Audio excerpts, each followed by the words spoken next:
What I think is so cool about dance music is like just the reach that it has, especially in a live capacity. Like, so I have a song with Afrojack and David Guetta called Hero, and I ended up performing it live with Afrojack at Ultra Music Festival in 2022 in Miami on the main stage, and there was 50,000 people. Just like, I'm pretty sure I like just blacked out and it just went, right? And I remember I was like, I gotta make it to the middle. I'm like running. I'm like, how do I get there? The stage is Why is the stage so big? It's so big. 1. For Audio-Technica and AT1 Radio, this is At Sometime Somewhere. I'm Jacob Derwin. Today, I'm joined by Luxtides, a.k.a. Danni Bouchard. You might know her from her band Oh Honey, or her collaborations with Danny Thorne, Borges, or her Grammy-nominated song Hero by Afrojack and David Guetta. Luxtides, welcome to the show. Hi, thank you so much for having me. Tell me what's going on right now. You're in New York for a moment. It's crazy because I lived here for 12 years, but I actually just moved to Nashville about a month and a half ago, but I'm back in the city this week for the antisocial writing camp, which is where we met last year. Exactly. By nature, you're not a city kid originally. You come from... I come from upstate. The Half Moon. Half Moon, yes, very specifically. Yes. Coolest town name. Did you grow up, were you doing like, I don't know, street fairs or coffee shops in Half Moon? Is that kind of where you got your start with performing? Yeah, I played a lot of open mics around town growing up. I used to record songs in my bedroom and post them on my MySpace page, which is definitely aging myself, but that's okay. Oh, the MySpace posts. Oh, the MySpace. Yep, music MySpace, man. Bring it back. What song played on your page when people... Ooh, probably a Paramore song. We're talking like Riot era kind of thing? Yeah, Riot. What a throwback. I know, not to make your brain hurt right off the bat. I know, Sorry. I'm like, damn, what? Let's go back for a second, you with the origins of you as a musician, because it doesn't start with Luxtides. Mm-hmm. In fact, the first things I could find of yours kind of leaned folk pop. Yes. In a lot of ways. So what were those early references? What was the thing you were trying to do when you were first getting started? I was very emo. When I was in high school, in middle school, I had a lot of feelings. My mom was an English teacher, so I was like always a writer. I've always considered myself like, I guess like a storyteller writer primarily. So those early songs in those days were definitely very sad, definitely influenced by like the bands of the time, right? The Paramores and the Brand News and oh my gosh, Hidden in Plain View, and there are so many of them. Take It Back Sunday. Also, as I got a little bit older and headed to college, I got more into like Bon Iver was my guy, and Gregory Alan Isakov and some more of those folky guys. But yeah, shortly after college, a few months actually after I graduated, I was introduced to this guy named Mitchie Collins. We had a lot of mutual friends, and we ended up starting a band together called Oh Honey. We were a folk pop duo. This would have been 2013. And we released our first song in, I think, September 2013. And we were signed to Atlantic by February. It was very fast, very cool, very fast. So I was kind of like thrown into the music industry, but it was cool. Did the Atlantic rep meet you at your release show at Rockwood, or? Oh my gosh, Long live. We did play Rockwood a lot. I don't even know. I think. Oh, you know what it was? Sirius XM. Very cool. Back in the day, Hits One. Mikey Piff, who was the best guy, he just believed in us super early on. He added our song to Hits One, and everything kind of snowballed from there, which was really cool. Tell me about the differences between, because most of your work these days and your performance these days is in the electronic space, the EDM space.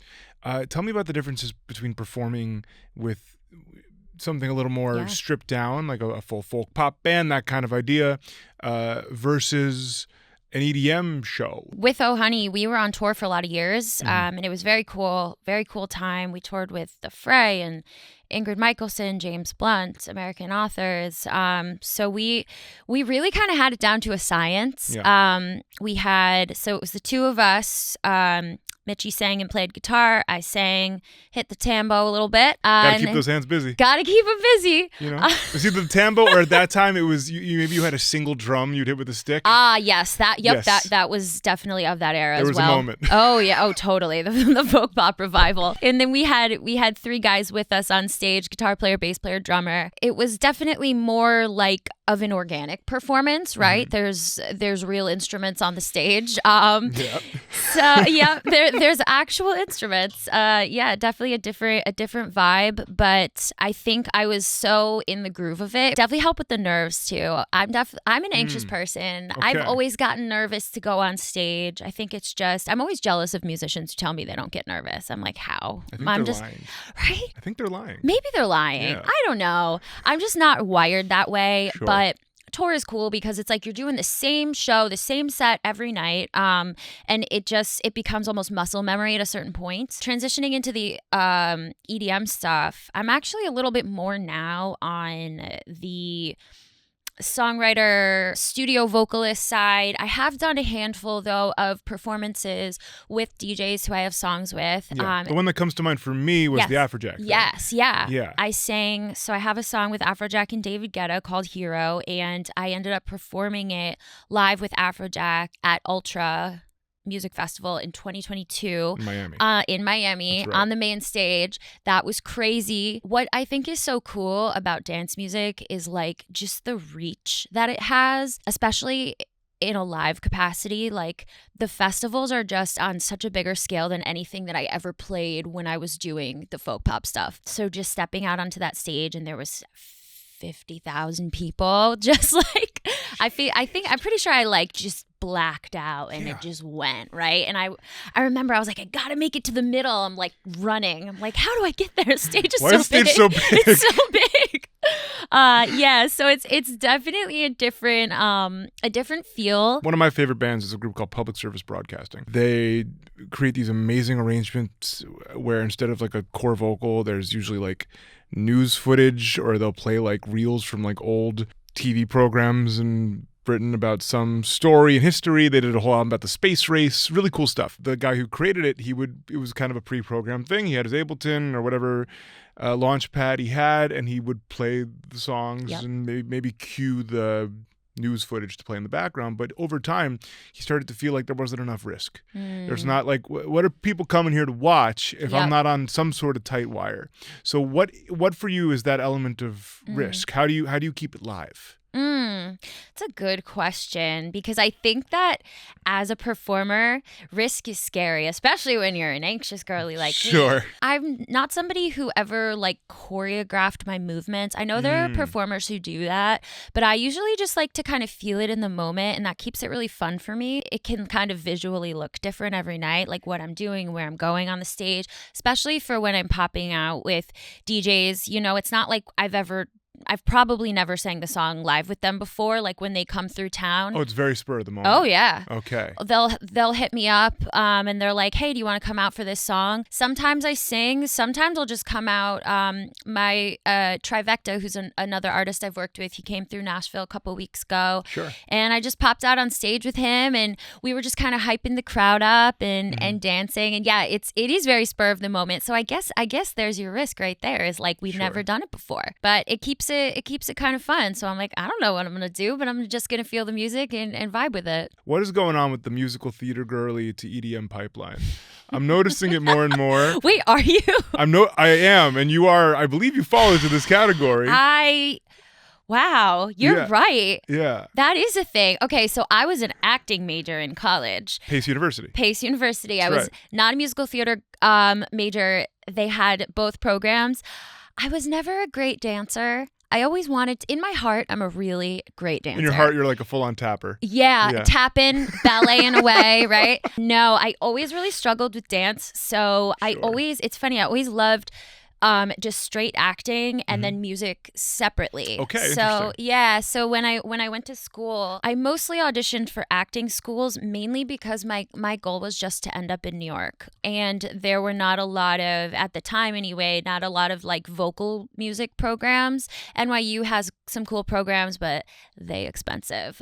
So I ended up at Pace. I auditioned there. I got into their acting program, and then I was still like recording music in my dorm room and putting it out on my MySpace page, bringing that one back. But yeah, you're right, because my friend Lena Leon was a musical theater girly, and now she's an EDM artist. And my friend Linney was a musical theater girly. No. Yeah. There's a lot of you. I've been noticing. I haven't really thought about it. How funny is that? It's funny because I didn't grow up listening to dance music. I really kind of came into it, honestly, by accident. I ended up as the vocalist on Hero, the Afrojack David Guetta song, but it wasn't something that I was like actively pursuing. They had sent the song out and they were looking for a vocalist who sounded like Ellie Goulding, who had originally written and demoed the song. Okay. Yeah. And my manager at the time was like, hey, people say you kind of have a similar voice to her. Why don't you give it a shot? And thank God I said yes, because So the current era that you're in, the kind of genre that you're focused on, I'd say mostly it came from the Afrojack opportunity. Yeah. After that song came out, that was actually my first dance collaboration. Wow. Yeah. That's quite the way to start. Right? Yeah. Yep. Just jump on a David Guetta track. Yeah. Yeah. Right. Really super casual. I had at the time I was doing my solo Luxtides stuff, which was like dark indie pop. Then the pandemic happened and I think everybody was like, what's going on? But that song, I actually recorded the vocal in the summer of 2019 and it didn't come out until April of 2021. It's just an example of how long things can take. But yeah, that was my first dance collaboration. And then from there, other DJs were finding me and hitting me up on Instagram. And I just kind of dove headfirst into that world. I just love writing songs. I love singing. So I'm like, I don't care necessarily what the production sounds like. If I can write songs and people can hear them and relate to them, and I can say what I want to say and I can sing them and I can write them with my friends and tell stories, like how lucky am I to be doing that 10 years after I had done Oh Honey and signed that major label deal and then gotten dropped. So I just feel very I feel very grateful to be here. So there's a bit of a timeline that I'm seeing, right? Yeah. So we're going from anxious, borderline afraid to be on stage, touring the country, if not the world. We probably did some international dates. Yeah, a lot of Canada with James Blunt. Yep. Those Canadians. He is big up there. Yeah. So when you first go solo with Luxtides, I saw that your first show was Luxtides, if I got this right. Was it Elsewhere? In like 2018? Yeah, one of the first. I actually only played a handful of shows at the time. Yeah. When you were in the dark indie pop. Yeah, moment. Dark indie pop era. I was at the time when I started the my solo project. I was living in Asbury Park in New Jersey, which also inspired the name. So Luxtides comes from my past and my present sort of like intersecting. So I'm from Half Moon, which we talked about, which is moon, and then I was living in Asbury, right on the ocean, about a block from the beach. Tides. Got it. Incredible. Yep, right? Isn't that fun? This is like when you get a new router for the Wi-Fi in your house and the preset password is like some random combination of words. It'll be like I don't know, like orange battery. You know what I mean? Yep. It'll be violet chair. Who knows? Yep. I don't know. That's what it is. Yeah, Luxtides. I originally wanted it to just be Tides, but there were so many. There's a lot of Tides. And I was like, no, who's gonna find me if they Google that? So I tried all these different combinations of words in front of it. I was like, I gotta make it weird so people remember it. Lux means light. Yeah. So it's like light plus moon plus ocean. I was like, I love nature. It's amazing. There you go.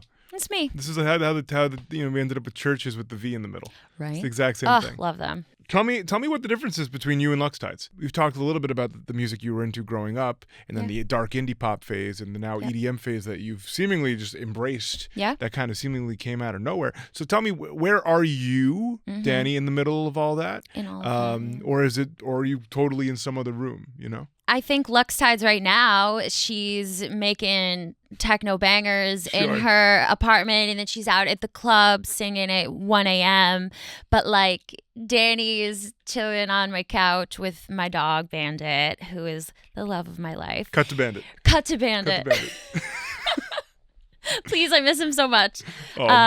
Yeah, just like watching Below Deck, cooking some vegan food from Trader Joe's. So I guess we've got some separation there a little bit. I also like to, at least on my social media, talk a little bit about, or post a little bit about who I am too as a person. Like, I know there are some artists who just keep it all music 100% of the time, which I totally respect and understand. But I think for me, like, the things that I'm passionate about do end up inevitably kind of showing up in my work, and even in, like, I don't know, the clothes I wear and the way I present myself to the world. So do you have a favorite performance you've ever been a part of? I got to play at Red Rocks when I was in O'Honey. Okay. When we opened for the Fray are from Denver, so it was their hometown show, sold out.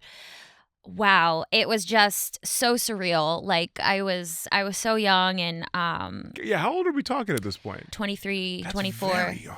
Yes. Wow. Yeah, it was very cool. I just remember, like, looking out during sound check, and the weather was horrible, and we had to put like tarps over all our stuff so it didn't get ruined, and I couldn't hear anything on stage because it was like pouring rain, but I was like, this is so freaking cool. Like, amazing. How lucky am I I just graduated college. How lucky am I to be standing on this stage and opening for this band that I grew up listening to, and I knew every single song. Like, just such a cool, surreal moment. And then after the show, we crashed our van in the mountains, because in Denver, even when it's June, it snows. Which you like skid off the road? Yes, we hit a patch of ice. We smashed into the median, and it was really, it was a lot of highs and lows in one day. Pretty high-low day. Yeah. Was this like the middle of the night? We were all asleep in the van, and I don't remember who was driving. We had a van and trailer, which is very hard to drive under normal conditions. Much but less it was in a snowy mountain. In a snowy mountain. Yeah. But it was summer, like the height of summer, and it snows up there. Yeah, I just remember waking up, being kind of thrown forward, and the van was like pretty much totaled, and so we were stranded in the middle of the mountains for hours and hours and hours. I took all my clothes out of my suitcase, and I was like putting on layers because I was freezing, because we didn't have any heat. Yeah. I think after that, Mitchie and I flew to our next show, and then the band went, and we had to like buy a new van and trailer, rent one. I don't even remember what we did, but we played the next show acoustic, the two of us, and then we met them in the next city the next night. Okay, so to deal with this problem, the solution was, I will do the next one acoustic. Just acoustically. Yep. Which we were like luckily enough we could do. Yeah. Well, I was going to say, did that end up being a very special moment, or was it so stressful it was like hard to focus on? No, it actually was really nice. I think that show was in San Diego, and it was just a really nice moment. I mean, we were opening for the tour, and again, it was the Fray, so their songs are very like organic, acoustic based as well. So it worked. Fit the energy of the room. Exactly. It fit the vibe. So God Almighty, how do you prepare yourself mentally for that? You've been doing because you were saying earlier, it's muscle memory. There's a routine. Totally. And then you literally crashed that routine into a mountain.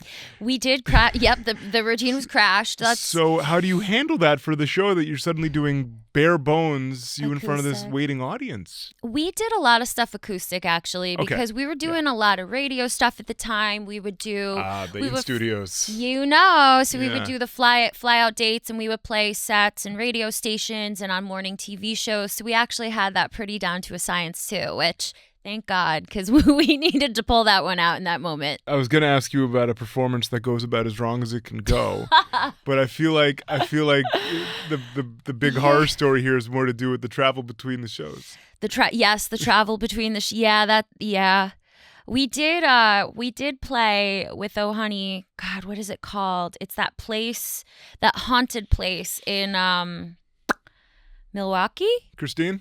I feel like it's called The Rave. Our producer Christine has verified that the pool in the basement of this venue is in fact haunted. Yep. I would argue maybe the whole venue is haunted because it all sprouts from the pool. It all came from the pool. We had a lot of technical issues that night. We had fairy lights wrapped around the microphone stands, and like one of them just went out. It just wouldn't turn on, and like somebody plugged a guitar in and just no sound was coming out, and there was no real. It didn't make sense why these things were happening because everything had worked earlier and then it just didn't. We made do and it was totally fine. But that was a cool one anyway, just to kind of be there and you could feel the energy. Something was up. Something was up. Something was in the air, but that pool, man, it was pretty cool. You recorded a video down there? We did. Yeah, we did a Fleetwood Mac cover of Dreams. Right? And it what a song choice. You know what? It fit it perfectly. And it sounded so cool because it was so echoey. I was going to imagine like all the reverb. Mm-hmm. Yeah. Wow, that's trippy, dude. So we established earlier that, you know, you've been posting covers and sharing music with people for a very long time. Who are the artists who brought something out in you? Maybe the musicians that like you saw them live when you were younger, or maybe you saw a video of them performing and you were like, I'm gonna do that. That's the energy. So, I mean, I've mentioned them both in passing here, but Hayley Williams from Paramore. She's not much older than me, but I grew up loving her. I think she's one of the greatest vocalists of our generation. But her stage presence is also phenomenal. She's just so confident and she's so in the moment and her energy is unmatched. So she's one. The other is Stevie Nicks. I grew up listening to Fleetwood Mac with my mom. She's the coolest. I very much, when I was in Oh Honey, was in my Stevie era. I wore a lot of flowy dresses and kimonos on stage. I remember like being in the back of the van, and because I really was kind of just thrown into it. Like I was saying, we weren't a band for too long before we were out on these massive tours. And I remember being in the back of the van, like watching videos of Stevie live in, I guess, God, it would be 70s, just watching the way that she moved. She almost like floats around the stage, the twirls, and just such a magical person, just such a magical performer to watch. So I think those would be my two who have, I think, really shaped a lot of my performance. Also, I think the way that I sing, the way that I write, just two artists who I really, really look up to. Is there a certain moment that stands out for either of them that's like, and this is the exact moment that's in my head forever, that's in the hard drive? Like for me, I know, for example, like, you know, I'm a big fan of like the Mountain Goats, who are this very indie rock band, and there's like one performance of them playing in some crappy club from 2008 that is just in my head on a loop at all times. You know what I mean? Like, do you have one of those? 2015, Fleetwood Mac came to MSG, and it was, I think, their last tour with all of the original members. I remember looking for somebody to go to the show with. Nobody wanted to go. It was expensive. Yeah. And I was like, man, I can't believe I'm going to miss this. Like, because I was kind of waiting on buying a ticket. I was like, I'll buy a ticket if I find somebody who wants to go with me. And then my parents texted me at like 4 p.m. and they were like, Danielle, they call me Danielle. They're like, Danielle, you have to go to the show. Happy early birthday. Oh. Here's your ticket. So my birthday was maybe the next week. So I ended up going. I dressed up like super witchy. Obviously, you have to. Went by myself, sat in a row of drunk moms, and we all just like danced and laughed and had the greatest time. Wow. I haven't gone to like too many shows by myself, but I feel like the ones that I go to by myself, like I saw Bon Iver at Radio City when I was in college by myself, scalped a ticket off the street for like $60, and I ended up like right in front of the stage. I got very lucky. Wow. But that was another moment where I was just like so in awe of what I was seeing, and it also just kind of reaffirms like, yeah, this is what I want to do, and this is I want to be on that stage one day. So yeah, those would be two for me. I've heard you talk a little bit in other interviews about how there really is no one timeline. There is no one specific route.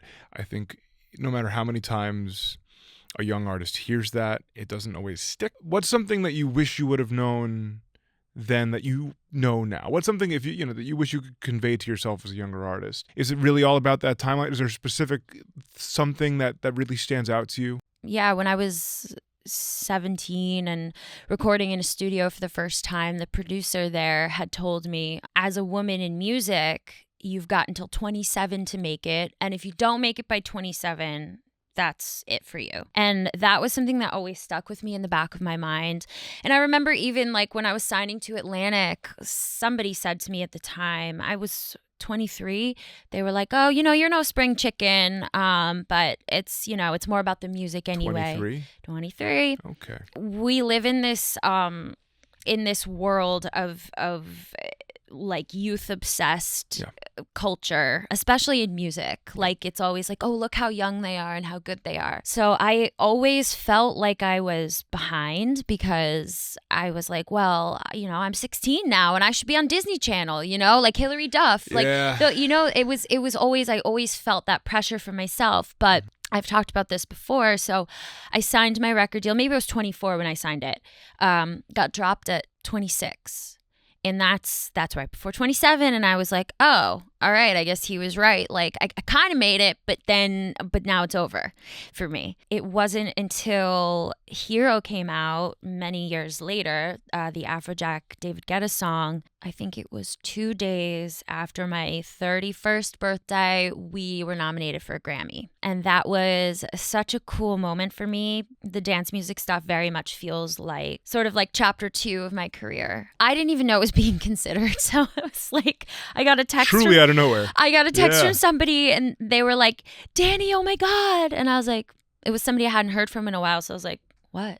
Wow. And then I got another text and I was like, wait a second. As a woman in music, it's like that's always in the back of your mind. Like you're not doing things young enough and you're not achieving enough. Like you said, the Forbes list and all of that. This morning, actually, I had my first DJ lesson. And I'm planning on learning how to DJ, and it's something that it's a new venture for me that I'm excited about. A lot of my friends who are also top liners have started doing it, and I'm really excited to dive into it. And I still have that little voice in the back of my head that's like, well, you're too old, nobody cares. But I don't know, man. I think times are changing. I think social media it's bad in so many ways, but it's good in so many ways because it's like you just never know. Anything can kind of take off at any time. That's true. And I feel like people are pushing back against the sort of cultural norms that have been established of like you need to do everything while you're so young, while you're like 21. That's the height of your career. Like I didn't know who I was at 21. I didn't know what anything was. I didn't. 21. Yeah, you're a baby. Yeah. I feel like now my voice has matured so much since I was in Oh Honey. My songwriting has matured. I know who I am as a human being and as an artist. I think all of that is so important too in helping shape your art and your career. So looking back at that time now, it's kind of like that's a child. Yes, absolutely. I feel I'm a baby. I look at these pictures of me on stage, next to Ingrid Michaelson. I'm like, she's a baby. Yeah. It's crazy, but I also feel really proud of her, her being me. To my younger self, I would just tell her, like, I don't want to swear, F what everyone's telling you, right? Like, don't listen to them. Just forge your own path. There's no one way that points to success. You can do it your own way and you can write your own story. And if the story that you're currently working on is not working, don't be afraid to pivot. Yeah. And that's kind of what I did with the EDM stuff. And I think it's so important as an artist to say yes to opportunities because you don't know where they're going to lead, even if it's like a little outside your wheelhouse or outside your comfort zone. Yeah. Say yes, and you never know. Luxtides, where can people find you to keep up on upcoming projects? Where should they find you if you want to be found? Social media, I'm at Luxtides on all your platforms, also on Spotify. Fabulous. And you can find us on Instagram at AT1Radio. That's AT_ONE_radio. And of course, you can learn more about Audio-Technica and its many excellent products like these. And more on our website at audio-technica.com, audiotechnica.com. Thank you so much for being here today. I appreciate it so much. Of course. Thanks for having me. Of course. AT1